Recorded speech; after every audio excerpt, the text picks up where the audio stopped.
Hi കൂട്ടുകാരെ, പുതിയൊരു വീഡിയോയിലേക്ക് എല്ലാവർക്കും സ്വാഗതം. അങ്ങനെ ഇന്ദ്രനെ സമാധാനിപ്പിക്കുകയാണ് കേട്ടോ സത്യനും സോനയും. ഞങ്ങളുടെ പഴയ ഇന്ദ്രേട്ടനായി ഞങ്ങൾക്ക് കിട്ടണമെന്ന ആഗ്രഹം, ആ പഴയ ഇന്ദ്രനിലോട്ട് ഇന്ദ്രേട്ടൻ വരണം എന്നൊക്കെ പറഞ്ഞ് സമാധാനിപ്പിച്ച് കൊണ്ടിരിക്കുമ്പോൾ ഇന്ദ്രൻ പറയണേ, എന്തായാലും നിങ്ങൾ പറയുന്ന ഒരു ടൂറിന് ഞാനില്ല, ഞാൻ എന്തായാലും പോകാൻ ഒരുങ്ങുന്നത് പഞ്ചരത്നത്തിലോട്ടാണ്. എന്നും എൻ്റെ വിഷു പഞ്ചരത്നത്തിലാണ്, ഇത്തവണയും എൻ്റെ പഞ്ചരത്നത്തിൽ തന്നെ വിഷു നടക്കട്ടെ എന്ന് പറയണം കേട്ടോ.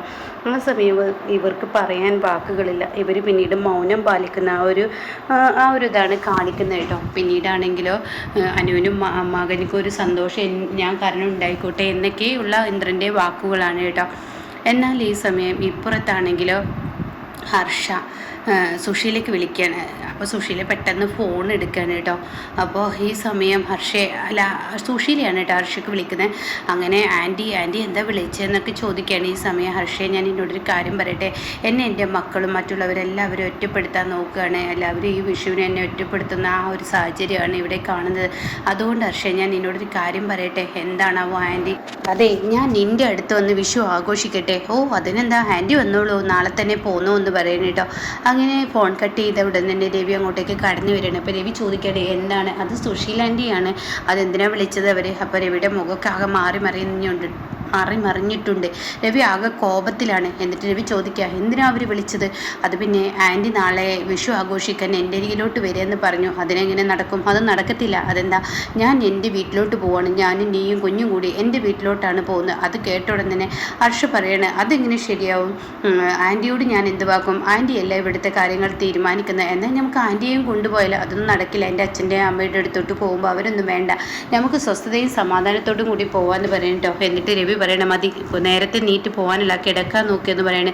ഈ സമയം ഹർഷയാണെങ്കിൽ ഒന്ന് പതറുന്നുണ്ട്. ഇതേ സമയം ഹർഷ ആലോചിക്കുമ്പോൾ വീണ്ടും ചൂടായും കൊണ്ട് പറയണേ, എന്താ ഹർഷ, നീ കിടക്കുന്നില്ലേ എന്ന് ചോദിക്കണം കേട്ടോ. അങ്ങനെ ഹർഷ ആകെ പെട്ടുപോയിരിക്കുകയാണ്. ഇതേ സമയം സുശീലക്കാണെങ്കിലോ വലിയ സന്തോഷമാണ് കേട്ടോ.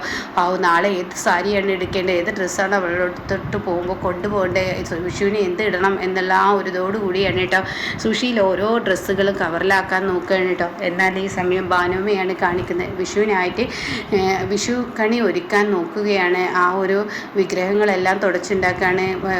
കഥകിൽ പഠിക്കെ വിഷുക്കണി തൂക്കാൻ രഘുവിനോട് പറഞ്ഞിട്ടുണ്ട്. അപ്പോൾ രഘുവിൻ്റെ അടുത്തോട്ട് വരികയാണ്. അപ്പോൾ ഇതൊക്കെ പഴയ കാലത്തെ ആളുകൾ ചെയ്യുന്നതാണ്, എങ്കിലും കൂടി എനിക്കിത് ചെയ്യണം. വിഷു തുടങ്ങുന്നതിന് മുന്നേ ഈ വിഷുക്കൊന്ന പൂക്കൾ ഇവിടെ ഇങ്ങനെ തൂക്കുന്നത് കാണാൻ അത് അതിൻ്റേതായ ആ ഒരു ശൈലി ഉണ്ടെന്നൊക്കെ പറയണം. അപ്പോൾ ആയിക്കോട്ടെ എന്നൊക്കെ അവർ തിരിച്ചും പറയണം.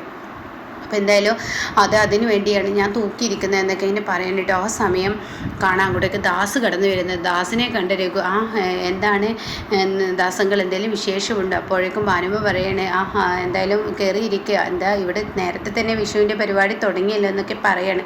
ആ സമയം ഞാനിതൊക്കെ ചെയ്തു എന്ന് പറയാം കേട്ടോ. അങ്ങനെ ദാസിനോട് ചോദിക്കുകയാണ്, അല്ല ദാസങ്ങൾ എന്താ വന്നത്? അപ്പോഴേക്കും ഭാനുമ, ഞാൻ ചായ ഇടാന്ന് പറഞ്ഞിട്ട് പോകണം. അപ്പോൾ ദാസ് പറയുന്നത്, രഘു നീ പെട്ടെന്ന് റെഡിയായി വാ, അത് നമുക്ക് പഞ്ചരത്നത്തിലോട്ട് പോകണ്ടേ. അപ്പോൾ രഘു എന്ന് പറയുന്നുണ്ട് കേട്ടോ. ഇതേ സമയം നമുക്ക് ഓഫീസിലും പോകണമെന്ന് ഉച്ചവരെയല്ലേ സ്റ്റാഫുകൾ ഉണ്ടാവുള്ളൂ. അവർക്ക് വിഷു ആയിട്ട് അവർക്ക് കൈനീട്ടമൊക്കെ കൊടുത്ത് അവരെ പറഞ്ഞു വിടണം. അതൊക്കെ ഓണത്തിന് പോരാ, അത് പറ്റില്ല. നീ ഇത്രയും നാളത്തെ ആദ്യത്തെ ഒരു പരിപാടിയാണ് നമ്മുടെ കമ്പനിയിൽ നടക്കുന്നത്. അവരുടെ പ്രയത്നം കൊണ്ടാണ് നിൻ്റെ കമ്പനി ഇത്ര നന്നായി പോകുന്നത്. അതും കൂടി നീ ആലോചിക്കണം. അതുകൊണ്ട് രഘു നീ പറഞ്ഞത് കേൾക്കെന്ന് പറയട്ടോ. ഈ സമയം ഇത് കേട്ട ഉടനെ ശരിയെന്നും പറയുന്നുണ്ട്. അങ്ങനെ രഘു അങ്ങോട്ടേക്ക് പോകാനുള്ള ഡ്രസ്സൊക്കെ എടുത്തോ എന്ന് പറഞ്ഞിട്ട് രഘു ഡ്രസ്സൊക്കെ മാറ്റുകയാണ് കേട്ടോ. പിന്നീട് കാണിക്കുന്നത് സോനയാണ്. സോന ഡ്രസ്സ് എടുക്കുന്ന സമയത്ത് ആരോ ഗേറ്റ് കടന്ന് വരുന്നത്. അത് നോക്കുമ്പോൾ കുഞ്ഞമ്മയാണ് കേട്ടോ. കുഞ്ഞമ്മയെ കാണുന്ന സോന ഓടിച്ചില്ല. കുഞ്ഞമ്മ എന്താ ബാഗൊക്കെ എടുത്ത് ഞാൻ ഇങ്ങോട്ടേക്ക് പോന്നു. കുഞ്ഞമ്മ എന്ത് പണിയാണ് കാണിച്ചത്? കുഞ്ഞമ്മ കാരണം ഒരു കുടുംബം തകർന്നില്ലേ? ഞാൻ കാരണമോ? നിൻ്റെ അമ്മ ആയി തോന്നിയതൊക്കെ വിളിച്ചു പറഞ്ഞ പിന്നെ എനിക്കതിന് മാഷിനോട് ഉത്തരം പറയണ്ടേ? കുഞ്ഞമ്മക്കത് പറയാതിരിക്കായിരുന്നു, എന്നാൽ ഈ കുടുംബത്തൊരു സമാധാനം ഉണ്ടായിരുന്നു പറയുമ്പോൾ പറയേണ്ട സമയത്ത് പറയണം. ചിലതൊക്കെ മൂടി വെക്കാൻ പറ്റില്ല. ഇത് പുറത്ത് വരേണ്ടതായിരിക്കും, അതുകൊണ്ടായിരിക്കും പുറത്ത് വന്നതെന്നൊക്കെ പറയുമ്പോൾ എന്തായാലും കുഞ്ഞമ്മ ചെയ്തത് എന്താ? എനിക്ക് ഇന്ദ്രനെ ഒന്ന് കാണണം എന്ന് പറയട്ടെ. അല്ല, കുഞ്ഞമ്മ എന്താ ബാഗൊക്കെ എടുത്ത് അത് ഹർഷയുടെ ഭർത്താവും കൂടി അവരുടെ വീട്ടിലോട്ട് പോകുമെന്ന് പറഞ്ഞു. അപ്പോൾ പിന്നെ അവർ വന്നതിന് ശേഷം എന്നെ വിളിക്കാമെന്ന് പറഞ്ഞു. ഞാൻ ഈ പറയുന്ന സുധൻ്റെ വീട്ടിലോട്ട് പോകാൻ ഒരുങ്ങാണ്. അപ്പോൾ ഇവിടെ ഒന്ന് കയറിയില്ല, അവരൊക്കെ ഒന്ന് കണ്ടിട്ട് വേണം പോകാൻ. അത് കേട്ട ഉടനെ സോന പറയണേ, കുഞ്ഞമ്മ എന്തിനാ ഇങ്ങോട്ടേക്ക് വന്ന്? അമ്മ ഒരു പക്ഷേ കുഞ്ഞമ്മയെ കണ്ടാൽ ചവിട്ടി മതിക്കുമെന്നുള്ള ആ വാക്കൊക്കെ പറയണം. അതൊന്നും കുഴപ്പമില്ല, സുശീല എന്നായും നേരിടുന്ന. ആദ്യം എനിക്ക് കാണേണ്ടത് ഇന്ദ്രനാണ്. ഇന്ദ്രേട്ടനെ കുഞ്ഞമ്മ തകർത്തില്ലേ? ഞാൻ തകർത്തതല്ല, എനിക്ക് അവനെ കാണണം, അവനോട് കാര്യങ്ങൾ സംസാരിക്കണം. അവൻ എവിടെയെന്ന് ചോദിക്കുമ്പോൾ അനുചേച്ചി അർഷയും കുഞ്ഞും കൂടി പഞ്ചരത്നത്തിലോട്ട് പോയി. പിന്നെ ഇന്ദ്രട്ടൻ കടയിലോട്ട് പോയിരിക്കുകയാണ്. കടയിൽ നിന്നും വൈകുന്നേരം അങ്ങോട്ടേക്കും പോവും. അപ്പോൾ അവരിവിടെ ഇല്ല. അപ്പോൾ എന്നാൽ സത്യനെ വിളിക്ക്, സത്യത്തെ പ്രതിഭയും കൊണ്ട് അവരുടെ വീട്ടിലോട്ട് പോയി അങ്ങോട്ട് പോയിരിക്കുകയാണ് എന്ന് പറഞ്ഞിട്ടോ ഞാൻ മാത്രമേ ഉള്ളൂ ഇവിടെ. അപ്പോൾ സുശീല എവിടെ? എന്നാൽ സുശീലയെ ഒന്ന് കാണട്ടെ എന്ന് പറഞ്ഞിട്ടോ. ഇതേ സമയം സുശീലയുടെ റൂമിലാണെങ്കിൽ സുശീല കുളിയൊക്കെ കഴിഞ്ഞ് വന്ന് സാരിയൊക്കെ പാക്കാക്കി വലിയ സന്തോഷത്തിൽ അർഷയിലോട്ട് പോകാൻ നിൽക്കുകയാണ് കേട്ടോ. ഇതേ സമയം കാണാൻ തൻ്റെ ഫോൺ അടിക്കുന്നത്, എത്ര നേരമായി ആൻറ്റിക്ക് വിളിക്കുന്നത് എന്നൊക്കെ പറഞ്ഞാണ് കേട്ടോ തുടക്കത്തിൽ തന്നെ അർഷ സംസാരിക്കുന്നത്. അപ്പോൾ ഉടൻ തന്നെ പറയണം, എന്താണ്, ഞാൻ കുളിക്കുകയായിരുന്നു, ഞാൻ അങ്ങോട്ട് വരാനിരിക്കുകയാണ് അർഷയെ, നേരം വഴി. ആൻറ്റി ഇറങ്ങിയിട്ടില്ലല്ലോ? ഇല്ല, ഇറങ്ങിയിട്ടില്ല. അതെ കുഞ്ഞും, ആൻറ്റി ഇങ്ങോട്ടേക്ക് വരണ്ട. അതെന്താ അർഷിനി അങ്ങനെ പറയുന്നത്? ഞാൻ ഇത്തവണ വിഷു എൻ്റെ അരികിലാണല്ലോ. അതെ, രവിയേട്ടനും ഞാനും കൂടി പോവുകയാണ് ഇവിടെ നിന്നും. എങ്ങോട്ട്? ഞങ്ങൾ അവരുടെ വീട്ടിലോട്ട്. എന്നാൽ ഞാനും കൂടി വരട്ടെ? രവിയേട്ടൻ സമ്മതിക്കില്ല. എന്ന് നീ ഒരു പണി ചെയ്യും, കുഞ്ഞമ്മയുണ്ടല്ലോ, ഇവരുടെ കൂടെ വിഷു ആഘോഷിക്കാൻ എനിക്ക് പറ്റത്തില്ല. കുഞ്ഞമ്മയുണ്ടല്ലോ, അതുകൊണ്ട് കുഞ്ഞമ്മയുടെ കൂടെ ഞാൻ വിഷു ആഘോഷിച്ചോളാം.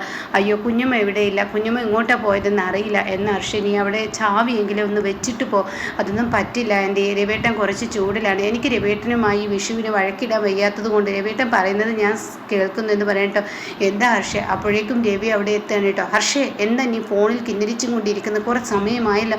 ഏത് സമയം കുശലം പറച്ചിലേക്ക് ഫോണിലുള്ളു, മര്യാദക്ക് ഫോൺ വെച്ച് വേഗം ഇറങ്ങാൻ നോക്കുക എന്ന് പറഞ്ഞ് രവി അങ്ങ് ചൂടാവുക കേട്ടോ. ഈ സമയം ഫോൺ അങ്ങ് കട്ട് ചെയ്യാണ് ഹർഷ. അപ്പോൾ സുശീല ഹർഷ ഞാൻ പറയട്ടെ എന്ന് പറയുന്നുണ്ടെങ്കിൽ കേൾക്കുന്നില്ല കേട്ടോ. ഇതേ സമയം സോന ചായ ഇട്ട് കൊടുക്കുകയായിരുന്നു കുഞ്ഞമ്മക്ക്. കുഞ്ഞമ്മ അത് കുടിക്കാൻ ഒരുങ്ങുമ്പോഴാണ് സുശീല അങ്ങോട്ടേക്ക് കടന്നു വരുന്നത്. ഓ, നിങ്ങൾ വന്നോ? നിങ്ങൾ എന്ന സ്ത്രീ കാരണം ഇന്നിപ്പോൾ ഞാൻ ഈ വീട്ടിൽ കിടന്ന് അനുഭവിക്കുന്നത് കണ്ടില്ലേ? എന്താ സുശീല നീ പറയുന്നത്? നീയല്ലേ ഓരോന്ന് ചെയ്തു വെച്ചത്? ഞാനല്ലല്ലോ ചെയ്തു വെച്ചത്, നീയല്ലേ ആനന്ദമാഷ്. ആ ആനന്ദമാഷിനോട് നിങ്ങൾ എന്തിനാ എല്ലാം സത്യം വിളിച്ചു പറഞ്ഞത്? ഉള്ള സത്യം നീ പറഞ്ഞപ്പോൾ ഞാൻ അതിൻ്റെ നേര് പറഞ്ഞു കൊടുത്തു. അതിലെന്താ തെറ്റ്? നിങ്ങൾക്ക് എന്തിനാ ആനന്ദം? അയാൾ മുന്നിൽ വന്ന അയാളെപ്പോലെ നല്ലൊരു വ്യക്തിയോട് ഞാൻ നുണ പറയാൻ എനിക്ക് കഴിയില്ല. ഓ, അങ്ങനെ എന്ത് നല്ല വ്യക്തി എന്നാണ് നിങ്ങൾ പറയുന്നത്? അപ്പോഴേക്കും സോന പറയണം, അവനവനും ചെയ്തു വെച്ച കാര്യത്തിൽ ഒരു കുറ്റബോധമില്ല. കുഞ്ഞമ്മക്ക് അത് പറയണ്ടായിരുന്നു. എൻ്റെ സോനെ, ഞാനത് പറയണ്ടെന്ന് പറഞ്ഞാൽ നിൻ്റെ അമ്മയാണ് ആദ്യം പറഞ്ഞത്. അപ്പം നിൻ്റെ അമ്മ പറഞ്ഞത് വെളിപ്പെടുത്താനായിരിക്കുമെന്ന് ഞാൻ കരുതി. ഇത്രയും നാൾ മൂടി ആ സത്യം നിൻ്റെ അമ്മ വെളിപ്പെടുത്താൻ ആഗ്രഹിക്കുന്നുണ്ടെങ്കിൽ അതായിരിക്കുമെന്ന് ഞാൻ കരുതിയാണ് ഞാനതിനൊപ്പം നിന്നത്. ഇതിലെന്താ തെറ്റ്? എന്തായാലും എല്ലാം പുറത്ത് വന്നില്ലേ? അത് കേട്ട ഉടനെ എനിക്കത് വെളിപ്പെട്ടതില്ലല്ലോ, ആ അനന്തമാഷിനോട് പറഞ്ഞതിലാണ്. അപ്പോൾ നിങ്ങൾ ചെയ്ത തെറ്റ് നിങ്ങൾക്ക് അംഗീകരിക്കാം. എടി, നീ ഒന്ന് മാറി നിൽക്കടി. അതേ, നിങ്ങൾ നാളെ ഞങ്ങളെയും മക്കളെല്ലെന്ന് പറയുമോ? മാറി നിൽക്കടി എന്ന് പറഞ്ഞിട്ട് സോനയോട് ദേഷ്യപ്പെടുമ്പോൾ കുഞ്ഞും പറയുന്നത് വല്ലാത്തൊരു കഷ്ടമുണ്ടല്ലോ എന്ന് പറഞ്ഞ് കുഞ്ഞമ്മ അവിടെ നിന്ന് പോവാണ് കേട്ടോ. ഈ സമയം സുശീല പിറകെ ചെല്ലാണ്. എന്നിട്ട് സുശീല പറയണം, എന്തിനാ കുഞ്ഞമ്മ നിങ്ങളിത് ചെയ്തതെന്ന് ചോദിക്കുമ്പോൾ സുശീല, നീ ഒരു കാര്യം നീ ചെയ്തു വെച്ച പാപത്തിൻ്റെ ശിക്ഷയാണ് നിനക്കത് കിട്ടുന്നത്. നീ എന്തിനാ അനന്തമാഷിൻ്റെ വീട്ടിൽ ചെന്ന് ഇതൊക്കെ പൊട്ടി പറഞ്ഞത്? അതിൻ്റെ ആവശ്യം നിനക്കില്ലല്ലോ. നീ തന്നെയല്ലേ തെറിപ്പിച്ചത്, ഞാനല്ലല്ലോ.